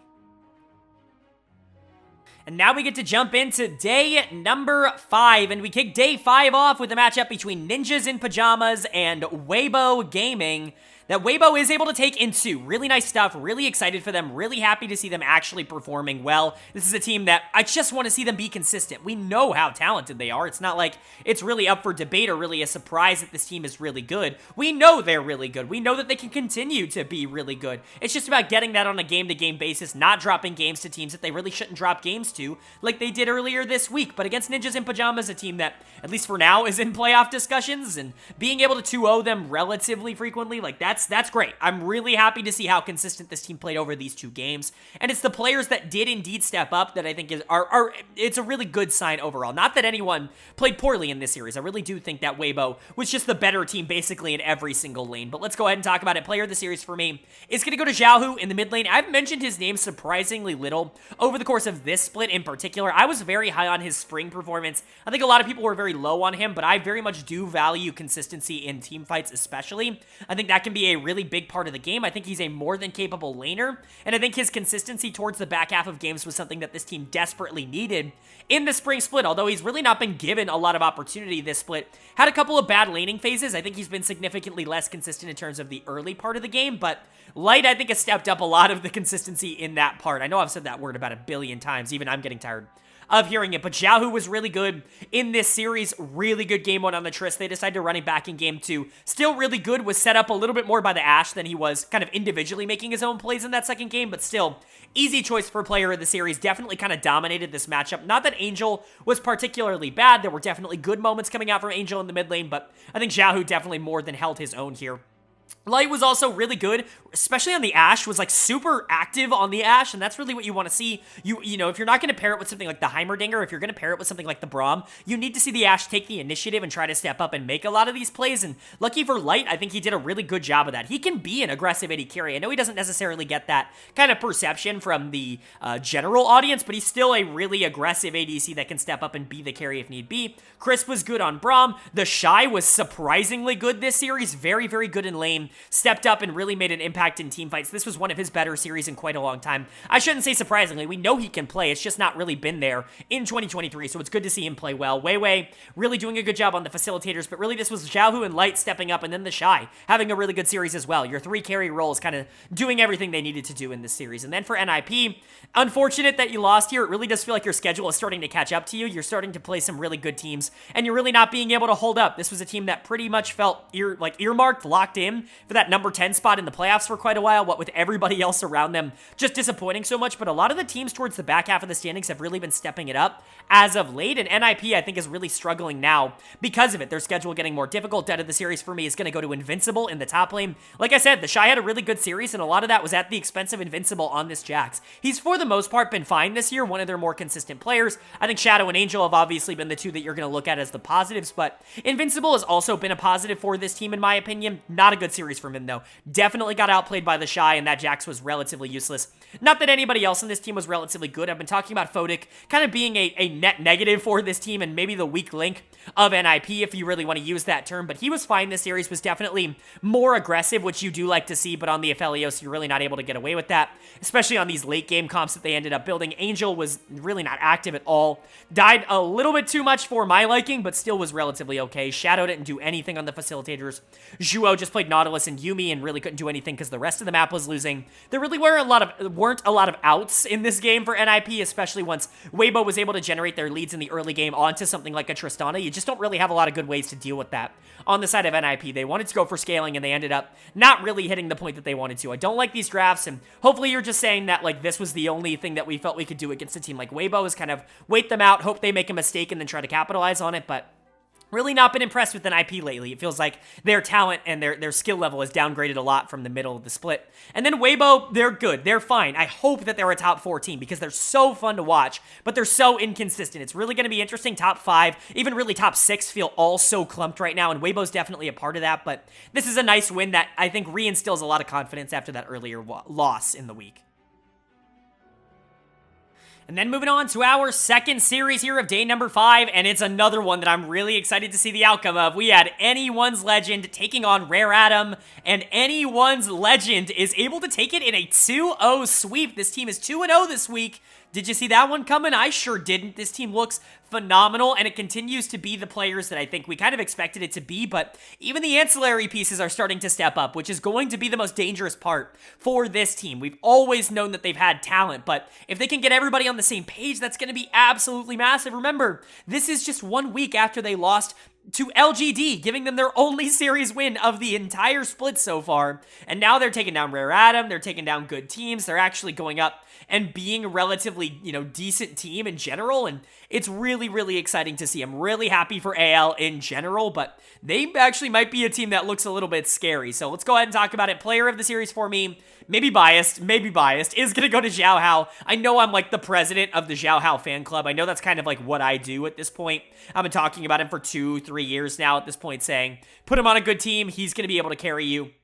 But even I am kind of surprised at how much he's been able to do with this roster. Not because I think it's a disaster of a roster. I think players like Zora and ZDZ are interesting. I just don't really like the carry roles. And honestly, Xiao Hao makes their life so much easier when you watch these games and when you watch the Nocturne, which, by the way, stop giving him the Nocturne. You can't really allow him to have this champion anymore. He was really good on the Viego, too. I don't want to take that away from him, but that's his signature champion now. You can't really say anything else. It used to be Lee Sin. It's Nocturne now. Sorry, my bad. But if you give him the opportunity to play make in the early to mid game, especially with that ultimate where he can be basically anywhere at any time, you're going to give the rest of these players a lot of opportunities to be able to capitalize on that. And that's what they did in this series. Xiao Hao is player of the series, but I think you could very realistically give it to iBoy as well in the bot lane. Easily his best series as a member of AL, and that's really, really good to see. It feels like they finally found the combination that they want to go with for the rest of the split. And while I personally would have liked to see Zhichuan Yi in there at AD carry, I think iBoy is certainly more than capable of being able to have good games. The problem I've had with iBoy has always been the bad games are really bad. Like, his inconsistency really costs his team sometimes, because when he steps up and starts to lose, like, he loses really bad. He doesn't just lose gracefully, and so that's always been my concern with him, but he can still have these good games, and it's good to see that with Xiao Hao setting him up and paying a lot of attention into the bot lane, they can continue to be a very scary duo. Everybody else was good here, too. ZDZ was definitely the better top laner in this series, which is huge, because Xiaoshu, I think, is a really good player. Harder had one of his better series in a while. Zora was setting the team up really well. Everybody on AL played well, but this really is the Xiao Hao show. Get him a team, dude. And then for Rare Atom on the other side, frustrating loss, considering this team should be pretty good, but AL's kind of, like, clicking right now, and so I'm not surprised to see them go down. Dead of the series, though, for me, is going to go to Xiaoshu in the top lane. Really wanted to see him have a good series here. ZDZ, a player that, while obviously is in a really good streak right now, is definitely playing hot.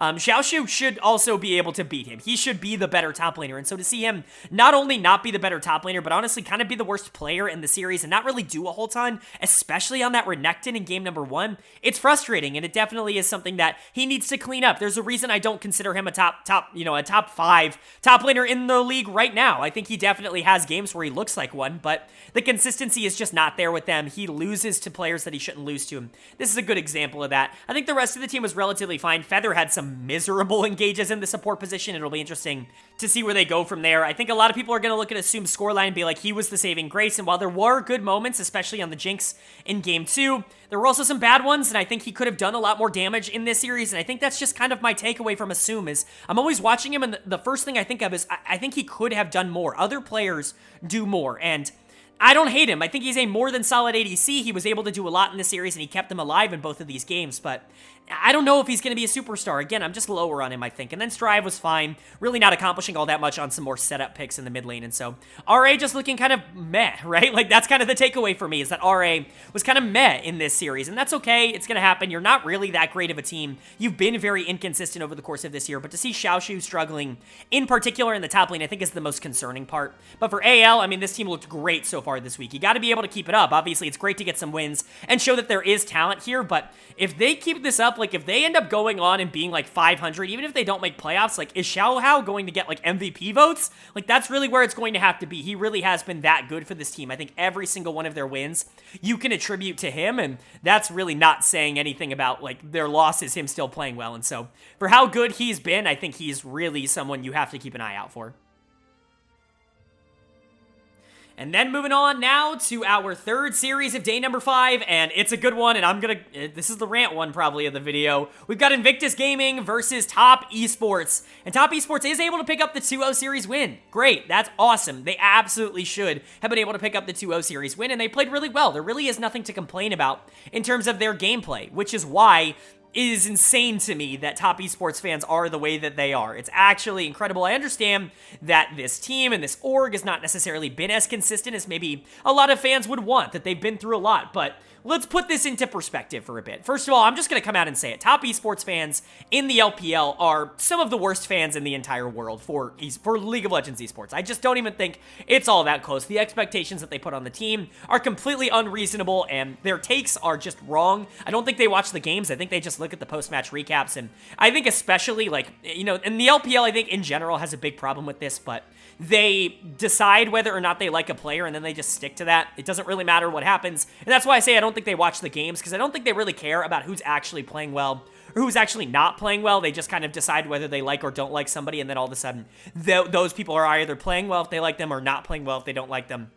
Kind of a weird dichotomy, but Top Esports fans are by far the most guilty of this of like almost any team in the world. I think T1 fans can get like this a little bit, but even then, I really don't think it's all that bad. It really is Top Esports fans in particular that are just like insane and crazy, because you go on any social media, especially like Reddit, and you look at the recaps, and all you see is like Wayward and Tian are the two worst players in the entire league. If they didn't have these players, they'd be the best team ever. Rookie can't play Azir. He doesn't know what he's doing. Jackie Love 1v9. Mark is a completely boring and average support that you can completely look over, and I'm like, we're clearly just not watching the same games. Tian's player of the series for me, and it's not close. And I don't know, am I making a bold statement here and saying that Tian's had a really good split? Like, he's been really consistently very, very, very good. The comparison that I'm going to make for Tian is I think he's playing super similar to what Kanavi did in spring of this year, where he was a great facilitator. He really allowed, especially his AD carry, to step up and be exactly what he needed to be. But Rookie has had moments where he's gotten a ton of investment. Wayward's had moments where he's had investment. Tian's just been the perfect facilitator who can carry on this team. He's basically been what Kanavi was for JDG last split. And yet you look at social media and you're like, Tian's the worst jungler in the league. He should be replaced by Meteor. And I'm like, we cannot be watching the same games, because no one who's watched these games believes that. I refuse to believe it. So Tian was awesome. He's been awesome all split. There really is no denying that, in my opinion. He's been a top 3 or 4 jungler in the LPL, and I don't think it's been particularly close. He's had bad games. Of course he's had bad games. Top Esports in general is very flip-floppy, but he's had, what, like 4 bad games and then like, I don't know, 25 good games? Like, what are we doing here? Are we losing our minds? Like, I don't get it. I don't get it. So Tian's been really good, and it's crazy, because I was the Tian hater last year, so pretty insane that I'm here at this point. But Tian's been awesome. Definitely someone who has been more than a positive for this team. Jackie Love is playing well, and Rookie is playing well, despite, again, what Reddit will tell you. He still plays Azir at a high level, even though Reddit says that his Azir is bronze level. Of course it's not. You're losing yourself, but this carry duo is great. Mark and Jackie Love work really well together. Clearly, Jackie Love likes playing with Mark, or else he wouldn't have been playing with him for so many years.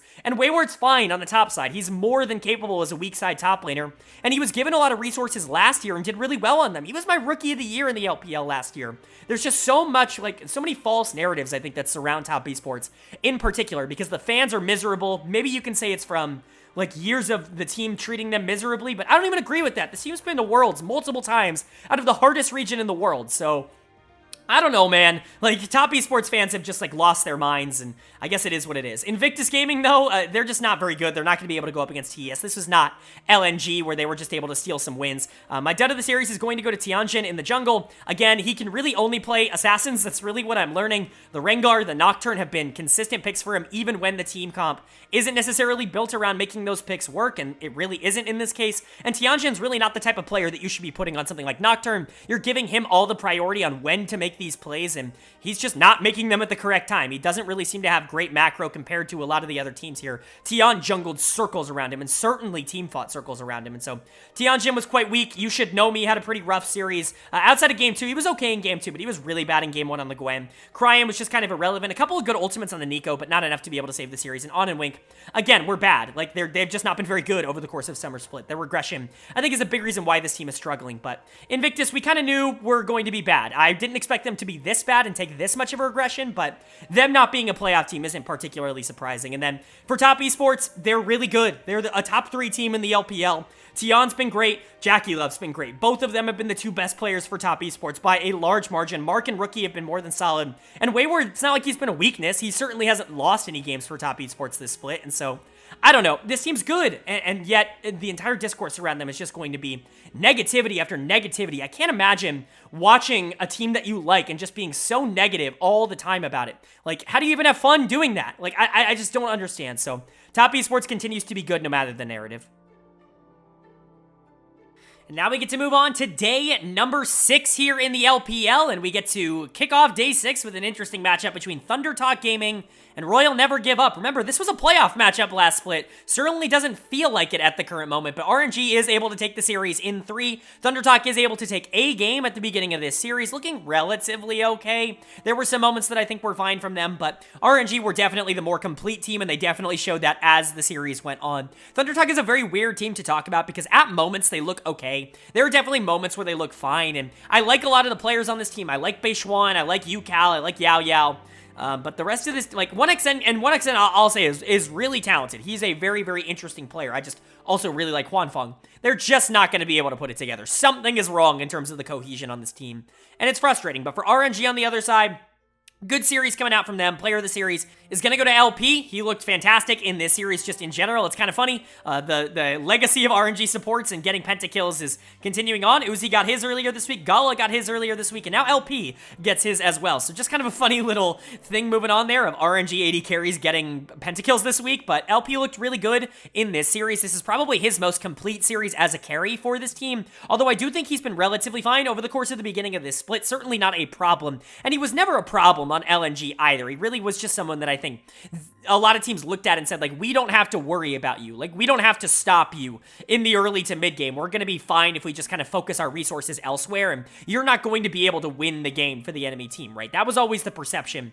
of LP, and unfortunately that was the case. We saw it with LNG in the playoffs last split, where everybody just perma-targeted Tarzan and Scout and said, go ahead, give LP all the resources that you want. He's not going to win the game for you. We're going to be able to win over that. And they were right, and that was unfortunately the case. But it feels like he is stepping up for RNG this year. He feels a lot more complete as a player, certainly more complete in terms of the game times that he's been relevant. He's been better in lane. He's been better at the late game. I just think he's been a more complete player, which is fun. Lumao, I think, has definitely helped a lot. He's underrated as a player. He always has been. Another player that I think the community has just decided they don't like, which is whatever. It's fine, but he's more than capable as a playoff caliber support. Maybe not a superstar, but more than fine, especially on engagers. Tong Yuan continues to look really good. He's been fantastic over the last 2 weeks. Really one of the best mid laners in the league over the past 2 weeks, which is really fun to watch. I'm a little bit lower on him still. I still think there's a lot of room to grow in terms of being able to capitalize on the leads that he is able to generate, but still a lot of fun. Wei's been good. Breethe's been fine. Outside of a couple of games here and there, RNG has looked good, and they look like an above 500 team, and especially with a lot of the lower tier teams kind of duking it out at the current moment, I think it's good to see RNG feel like they at least should separate themselves from the pack. And then ThunderTalk on the other side, like I said, they're just kind of meh, right? They're just kind of at the moment. There are a couple good players on this team, but a lot of the things I said about them earlier in the week continue to apply here. Dead of the series is going to go to Hoya in the top lane, who is just having a miserable split up until this point, but the only difference between this and their previous series is that Beishwan also played pretty bad in this one. He's going to have a couple of up and down games. He's always been a player that's been, I don't want to say inconsistent, but it's not like he's a superstar at the jungle position. He's not going to dominate every single series. It's just not who he is. He's still a good player, and, you know, a lot of the games that they have won this split, they have won because Beishwan has stepped up and played well. He's just also been kind of a negative in some of their losses. It's going to happen. I don't want to overreact. I think there are a lot of junglers in the league that play like Beishwan that don't get the kind of spotlight that he gets because they don't have Xiao Huangre behind them. 1xN was really good in this series and almost saved it for ThunderTalk basically single-handedly. Yao Yao was also good, I should say, or at least he was in game number 1, but the thing about 1xN that I said earlier this week continues to stand. He's really good in their losses, and he's really bad in their wins, and I don't really get that. Like, I don't know what the thing is for that, but that's a trend that I'm really starting to notice with ThunderTalk, is that when the rest of the team is behind, he does a really good job of being able to keep them in the game and generating his own resources. And when the rest of the team is winning, like, he's invisible. And I don't really know what that means. He's very talented, and he can grow. Huanfeng's such a complete player, and he's on the bench. I just do not understand it, right? As much as I like 1xN and as much as I think he can grow, it's nothing against him as a player. It's that I really like Huanfeng, and I think that he's incredibly undervalued. But ThunderTalk is still ThunderTalk. We know who they are. We know what they're going to be, and so them losing this series isn't surprising, but them at least being able to take game 1, I think, is a positive in that direction, but I just need to see more consistency. RNG, good team, maybe not a great team, just a good enough team, and I think that's where RNG is eventually going to sit in terms of the standings. They're building for the future. Tong Yuan, LP, these are players they're going to want to try and build around, and unfortunately, it may not be consistent enough, at least in year number 1, but they've got a good core, and they've definitely shown a lot of, I would say, upside in this split so far. Then we get to move on to our second series here of day number 6, and it's another little bit of a blowout. We had JD Gaming taking on Ultra Prime, and JDG definitely gets the job done. You can definitely say that in this instance. This is the second series of the week that they have utterly dominated. Not quite as much as the NIP one. Both games weren't 20 minutes, but they were 24 and 27 respectively. I think they played 4 games in this week, and I think in total they were under 2 hours in terms of total game time, which is actually insane. Like, think of that in context. It is utterly ridiculous in the LPL to play 4 games and have it be like under 2 hours in terms of total game time. It's utter domination over the league that they are playing into. And honestly, it's super fun to watch, and you've got to be incredibly excited about it. Honestly, it might even be worse than that. It might even be around like 90 minutes, which is just ridiculous. It's just actually insane. But JDG continues to look unstoppable and utterly dominant when they want to.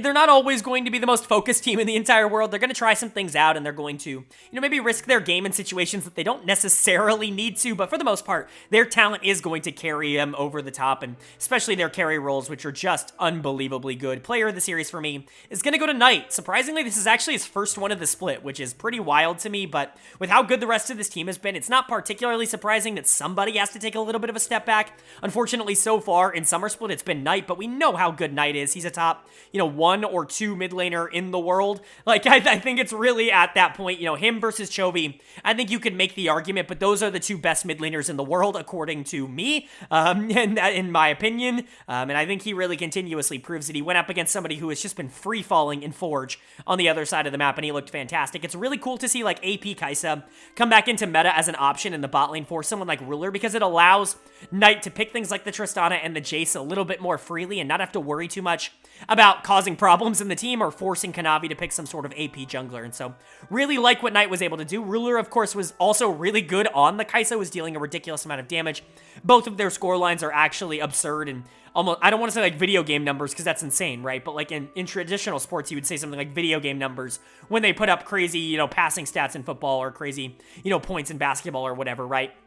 This is the equivalent of video game numbers of 24, 3, and 9, and then also 15, 4, and 19 from your 2 carries. Like, how do you have enough kills to go around to do that? It's actually insane. Really good stuff coming out from them both, and they continue to be positives. Kanavi also fantastic. Pulled out the Rel jungle. I think first time in LPL history there, obviously, with that being buffed on the new patch. Rel being pulled out, and Kanavi can basically play anything at this point. He probably knows how to path better than 90% of junglers do on their best champions on that champion, so insane. And then obviously the Ivern in Game 2 that we've seen rise in popularity. Just fun stuff. JDG is legit just trying stuff now, and it's all working out because they're that good. 369 was really good, although had some problems in laning phase, credit to Harry. And then missing was also phenomenal. JDG is just unstoppable when they're playing at their best. And then Ultra Prime, like again, not surprised that they lost this series. They really should not be able to go up against a team like JDG.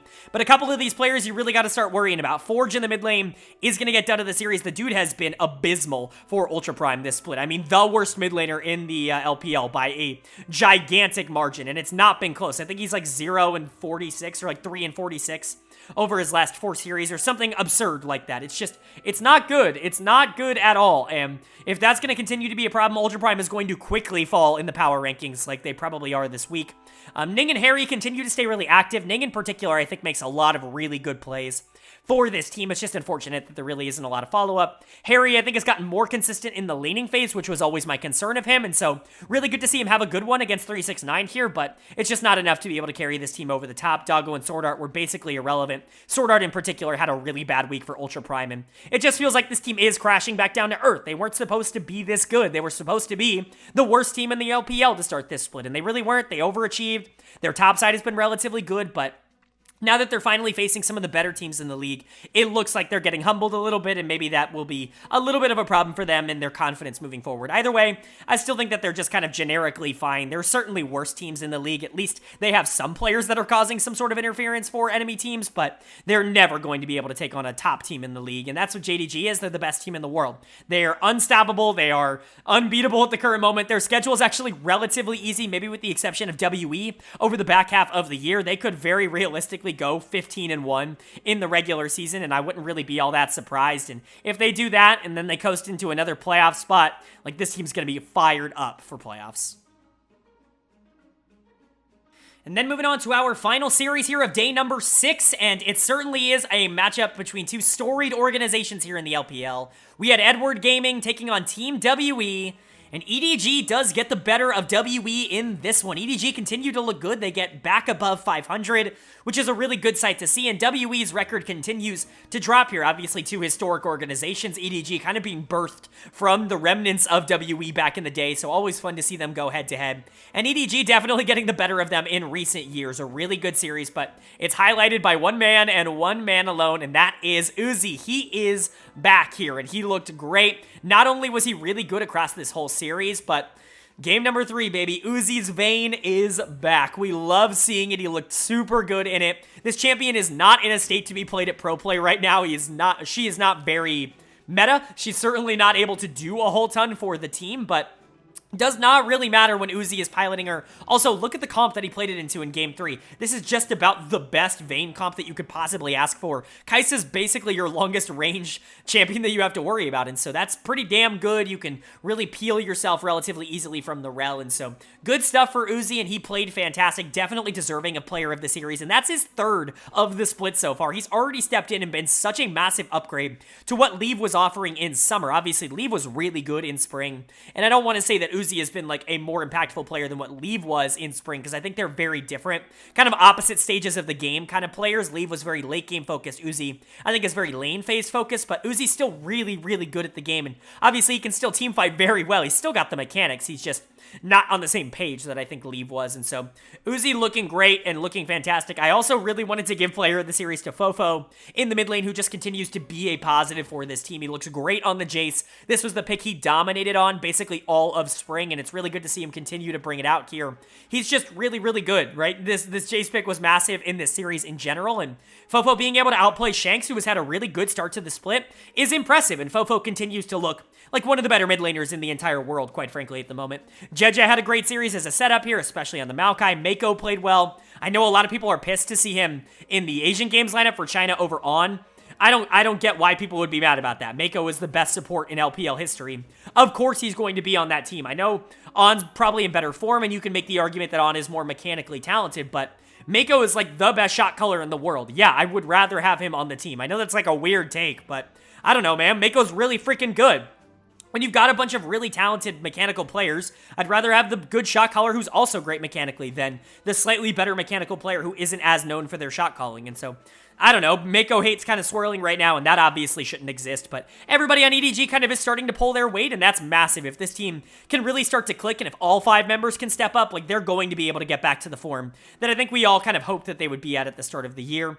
And then WE, you know, unfortunately, they just kind of started playing tougher teams. That really is kind of the crux of the situation for them. They were always just a good team and not necessarily a great team, and that's definitely coming to fruition here. Dud of the series is going to go to Shanks in the mid lane. It really felt like he was invisible towards the back half of the series. It was a really good Jace game, and Jace in general was a really big pick, but as soon as he was put on Azir, as soon as he was put on the Sylas, he had significantly less impact on everything that was happening. He wasn't necessarily the biggest problem, but he certainly wasn't the biggest solution either. I think everybody else had their moments. Hang certainly had moments in this series where he looked good. Cube was the best player on WE. He continues to be a massive upgrade and a huge boon for WE in that top lane. And Hope and Awandi were good. Hope was able to deal damage, and Awandi had some good rel engages. It's just unfortunate that EDG was just a little bit better across the back half of the series. That really is just kind of the way that the cookie crumbles sometimes. And so for WE, you're just kind of hoping that you're going to be able to bounce back. This does feel like a playoff team, but they feel a lot closer to a first or a second round out kind of playoff team than they did, you know, a couple of weeks ago when it was like, oh, this team might actually make some noise. I'm not going to say I'm out on WE, but I think they've shown a little bit more of their true colors, and their true colors are just kind of a good team and not necessarily a great team in my opinion. And then EDG, they've continuously gotten better, especially with Uzi in the lineup. If they can continue to do that over the rest of this split, it's doomsday for the rest of the league. Like, there really is not a lot that anybody else in the league is going to be able to do to stop them, because talent-wise, they're just as good as they were last split, if not better, and they were already one of the best teams in the entire league.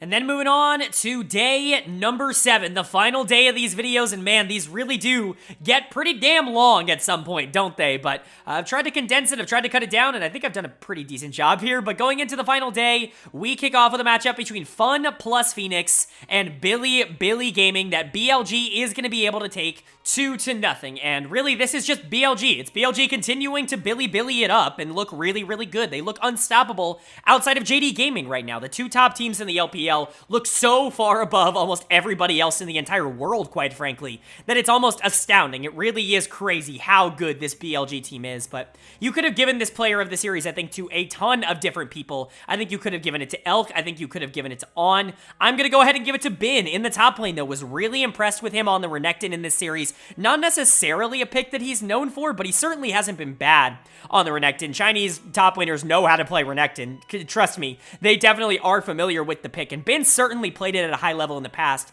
I just don't think it's necessarily the meta that I would most associate with Bin, where I would think of like crazy split push, like dueling top laners, like Fiora, like Jax, you know, like Gangplank. That's Bin, right? That's what I think of when I think of Bin. Renekton not necessarily falling into that because he's not quite the team fighter or the late game, you know, kind of monster that Renekton or that those other picks can be, but he's still a really good player and he's still been really good in this meta. And I think that honestly, I've understated how good Bin has been. I think he was rough through the first like week or two. This team was still winning, but he was a little bit shaky, I would say, in those games. But pretty much all of that has gone out the window in the last 3 weeks of the split, and he's really become the best top laner in the LPL again, which is really fun to watch. But like I said, Elk and On were also phenomenal in this game. Elk on Xayah is actually just kind of ridiculous. Like, it's crazy how much he's able to get done on that champion. A lot of people kind of see that as a lower damage, safer pick, but Elk plays it so aggro because he knows he has that escapability with the ultimate that he can basically just do whatever he wants, and it's super fun to watch. Really could have given player of the series to him, and I think no one would bat an eye. He was phenomenal. And On as well. Like, On the Nautilus, obviously still really good on hook champions. Arguably the most impactful support in the entire region at the current moment. Just really, really good stuff. The way that those two two in particular play off of each other, it's just crazy impressive. They're both so mechanically talented. Yagao on these more facilitative champions. I know a lot of people are starting to bring up that, oh, what if the meta switches to more carry-oriented mid laners? Syndra and Azir and Zoe, like, those are his picks that he was famous for a long time, and so I'm not worried about Yagao. I think he's going to be just fine. I still really like him in this meta on more facilitative picks, on secondary carries like the Annie in particular, that he has really just done better than everyone else in the world by a considerable margin, but he can pick up carries if he needs to, and he can do a lot of damage. He was really good for JDG last year, and people just seem to forget about that. June continues to be one of the best junglers in the world. This team is just so complete from a well-rounded perspective. Super fun to watch. And then, of course, you've got FPX on the other side. Rough week for them. I think their schedule got significantly tougher this week than it was in previous weeks. I'm still not completely out on them as a team because they did look relatively good against the other bad teams in the league. They certainly looked better than them, but there certainly are question marks about whether or not this team is, like, even remotely good. Dud of the series is going to go to Hacker. Felt like a matter of time before he crashed back down to earth. He was really bad throughout the first couple of years of his career, and then, you know, just kind of had a couple of good games here for FPX, and obviously, I didn't expect that to be able to last. It's just a player that has never really been all that consistent. The most concerning part to me is that he was bad on Lee Sin, which has historically been easily his best pick, but the Sedge not really necessarily working out. Xiao Lao, who definitely took a step back, was significantly worse than Bin. He had a pretty rough week, I would say, after what was a nice breakout in week number 4, just wasn't able to sustain it. Chojo had another pretty bad series. He had the worst week of his time on FPX by a large margin. LWX was just like level 1 walking into a bush and dying. Like, there was just so many questionable things coming out from FPX. It wasn't one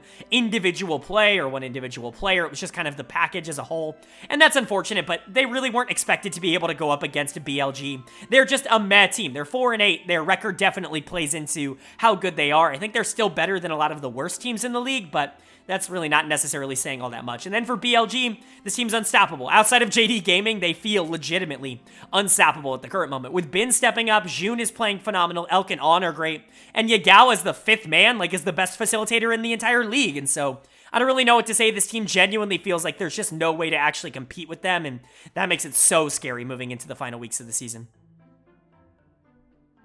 And then moving into our second series of the final day here, and it was a matchup between Rare Atom and Top Esports. The Top Esports is going to be able to take in a 2-0 series sweep. Again, still looking really good. I know a lot of people like to proclaim the demise of Top Esports, especially Top Esports fans, but this team is still really, really solid. And honestly, I still consider them one of the more dangerous teams in the entire world, and certainly a threat to not only go to Worlds, but be a true threat at the World Championships. And so really, really good stuff to see them actually be able to take down a team like RA that, yes, has certainly not been in the best of form as of late, but isn't the worst team in the entire universe or anything like that. And so good to see TES just kind of get the job done in 2 not particularly up in the air games, like 2 very clean games coming out from Top Esports. A lot of choices for player of the series here, a lot of players on TES playing well. I'm going to go ahead and give it to Tion in the jungle because, again, it really feels like when you watch these games, you're talking about him the most. And I certainly do think he was the playmaker and the proactive one for Top Esports.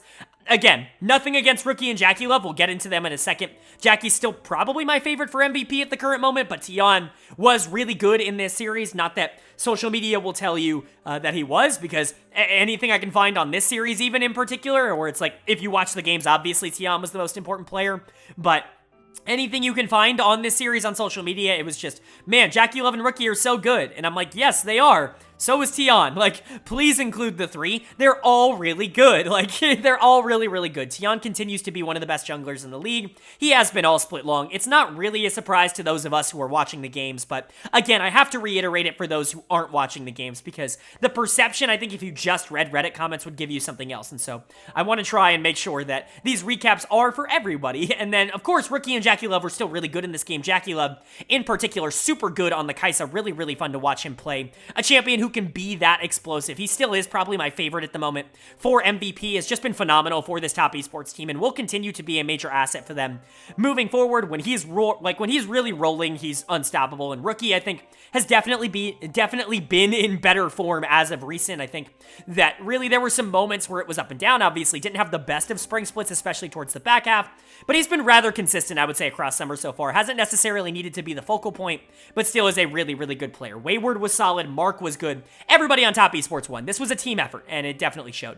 And then for RA on the other side, They just got blasted in this series, quite frankly. Top Esports was definitely better and was really clean in this series, so there weren't a lot of avenues for RA to get back into it. My dud of the series is going to go to Strive in the mid lane. Probably his worst series as a pro, if I'm being honest. He was someone who I was really excited about in spring. It felt like he was on this full ascent. He very much reminded me of how I felt about Cream a couple of years ago, where it's like, if you put some interesting talent around him, I think this guy could be legit. Unfortunately, he's kind of taken a major step back here in summer. I really don't think he's been all that explosive. Has taken more of a secondary carry supportive role on this team, which I don't agree with in terms of the draft strategy, but it's definitely been the direction that RA wants to go. Whatever the reason, Strive has certainly not been the player that he was. Even just a couple of months ago, Baolan came in and played support after Feather had a really rough series earlier this week, and Baolan wasn't much better.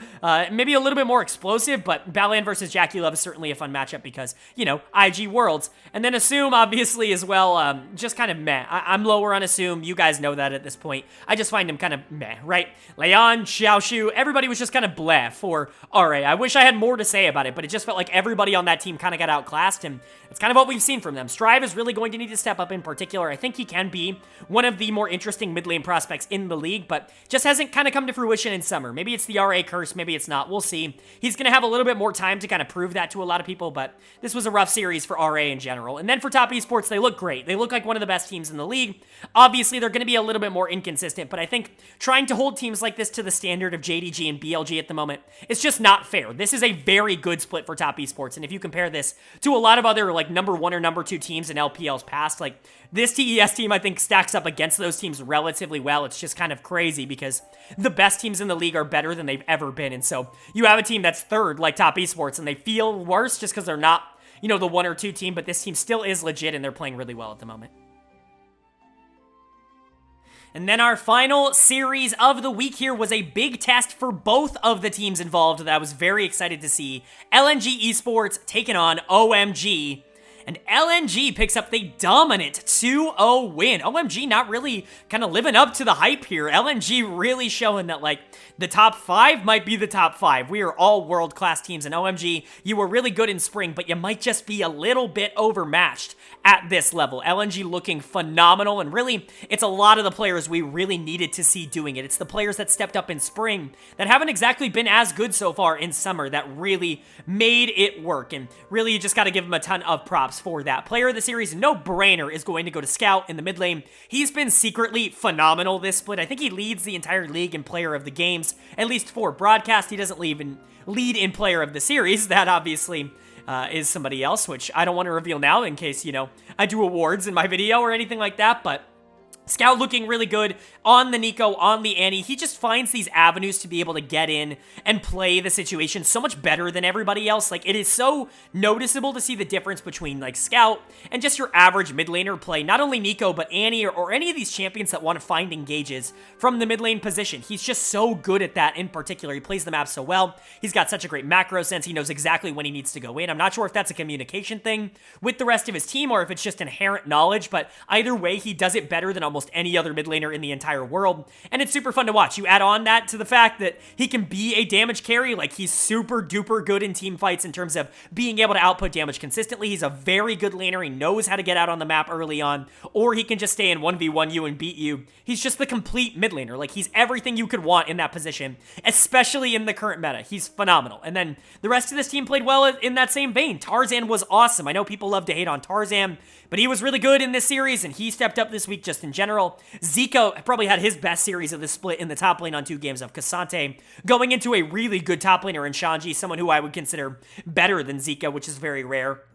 And then Gala and Hang were also great. Man, did they gap Abel and PP God, which we will discuss. But it really did feel like everybody on LNG pulled their weight this series. This was a destruction, and it came off the back of Scout, but it really involved everybody. And I think that's the most positive thing for LNG, is this is starting to feel more and more like a team. And that's all you really need to know. If they can ramp up and get better as we get closer to the playoffs, that's going to be huge. And then for OMG on the other side, just a disappointing way to go out in this series. You were really hoping that they would at least be competitive, but it really was not a competitive series. And I want to say it is only 2 games. I'm not going to try and overreact here and say that OMG is washed or anything like that. I just wish that they were going to be able to hang with a team like LNG, and it just did not feel like they could hang. It felt like they were completely overpowered in this series. Dud of the series was obvious to me. It's going to go to Abel, and this is the dichotomy of Abel. As talented as he is, a top 5, maybe 80 carry in the world in terms of mechanics and in terms of just pure talent, he just is not consistent.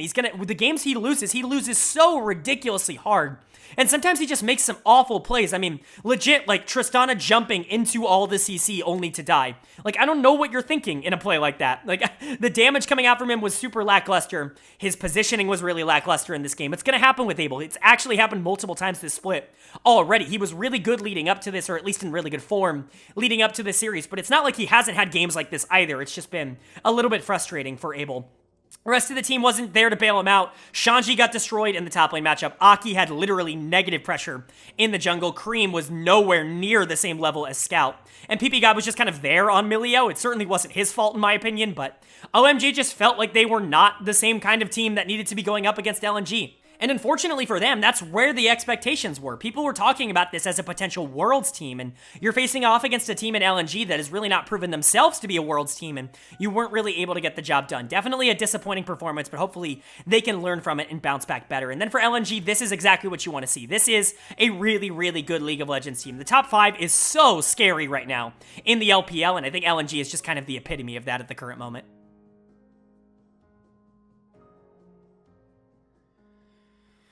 All right, but that is going to do it for my LPL Week 5 overview and analysis of all 7 days up on the screen. Now you're going to see the updated LPL standings. Of course, no more ties, so I don't have to make any sort of spiel to break any ties alphabetically, but in the first column to the right, you're going to see my updated power rankings. In the second column, you're going to see how those have changed from last week to this week. We can go over risers and followers, but almost all of them are out of the playoff picture. Basically, the playoff picture was untouched this week because there were some upsets, but really, I didn't change my opinion on where a lot of these teams ended up standing. First thing to note, JDG and BLG have officially qualified for the playoffs. Not that that was really ever in doubt, but they are the first 2 teams to officially lock themselves in for a playoff spot. Top Esports, Weibo, LNG, they stay at 3, 4, 5 for me. OMG, unfortunately, at 6, at risk of falling lower. If EDG continues to rise, they're going to jump to 7. RNG going to 8, not because I think they're bad, but rather EDG is showing a lot of really good things right now. WE going to stay at 9, and NIP, for now, going to stay at 10. They are in big, big danger of falling below that, especially with some teams in the standings catching up to them. But let's go ahead and talk about the outside of the playoffs, because it really was a lot of changes. Biggest riser I think I've had all split long, Anyone's Legend jumping up to number 11. I don't really believe in them this much. I certainly don't think that they're going to compete for a playoff spot, but man, like, they look the best of all these teams right now, and so I would be remiss to put them anywhere else other than 11. This is more of an indictment on the rest of the teams in this zone, that AL jumps all the way up to 11 after one good week. That's really where we're at with them. FPX jumps up to 12, jumps up 2 spots after 2 straight losses. They were to 2 good teams, but in the previous week they looked good, and honestly, when they played the bad team this week, they looked good as well, and so I'm going to trust that FPX actually is a competitive team, maybe not a good one. Ultra Prime and RA both dropping 2 spots down to 13 and 14. Neither have looked particularly good in recent weeks. That means ThunderTalk also drops to 15. This team, you just got to give up on them. They're really not going to perform all that well, no matter what the talent is at. And then it's pretty clear to me that Invictus and LGD are the 2 worst teams in the LPL at the current moment, so they are going to be ranked and listed accordingly. But those are my updated power rankings. Let me know who I'm too high on and who I'm too low on down in the comment section below. Of course, it's time to get into my player of the week and my dud of the week. My player of the week, to no one's surprise, in week number 5 is going to go to Xiao Hao, the jungler for Anyone's Legend. How could it go to anyone else? The dude was so ridiculously good this week. He was so consistent, being able to win games for AL and legitimately making them look like a competitive team against very good other teams. And so I trust AL almost specifically because of how good Xiao Hao is, and if he's going to be able to keep it up, he's going to get MVP votes, legitimately, from me at the very least. And then the other candidate that I definitely considered was obviously Uzi for EDG, who was fantastic across this entire week. Uzi, I think Tion had a great week. I think Abel had a good week. You know, a lot of these players I think were really solid, but for me, Xiao Hao was the most consistent, and that's why he's going to get my player of the week. And then for my dud of the week, this was another one that I felt relatively confident in. This really was the only option. I'm going to go ahead and give it to Hoya, the top laner for ThunderTalk, who just was miserable this week, and he's been really bad across this entire split. Hoya has not been a positive at all in the top lane for ThunderTalk, he has taken some major regressions, and I'm not going to say he's a big reason why ThunderTalk is bad. I think they have a plenty of reasons why they're not doing so well right now, but Hoya being as bad as he has been, especially in lane and even in team fights, has certainly not helped them. So dud of the week for me is going to go to Hoya, and player of the week for me is going to go to Xiao Hao, but that is going to do it. I do hope you guys enjoyed. Let me know down in the comment section below what you thought of the video. Of course, if you did enjoy it, leave a like. It really does mean a lot to me. It lets me know you guys are enjoying the content, and it helps get this video out to a lot more people. Of course, if you're new here, hit the subscribe button. We post about the LPL every single week on this channel, and not only the LPL, we cover all 4 of the major regions, as well as the NACL every single week on this channel. So if you want a comprehensive overview of everything happening in LoL Esports, this is the place for it. Hit subscribe and hit that bell so you can be notified when these videos go live. But of course, with all that being said, I hope you all are having a great day. I hope you continue to have a great day. And I will see you all later.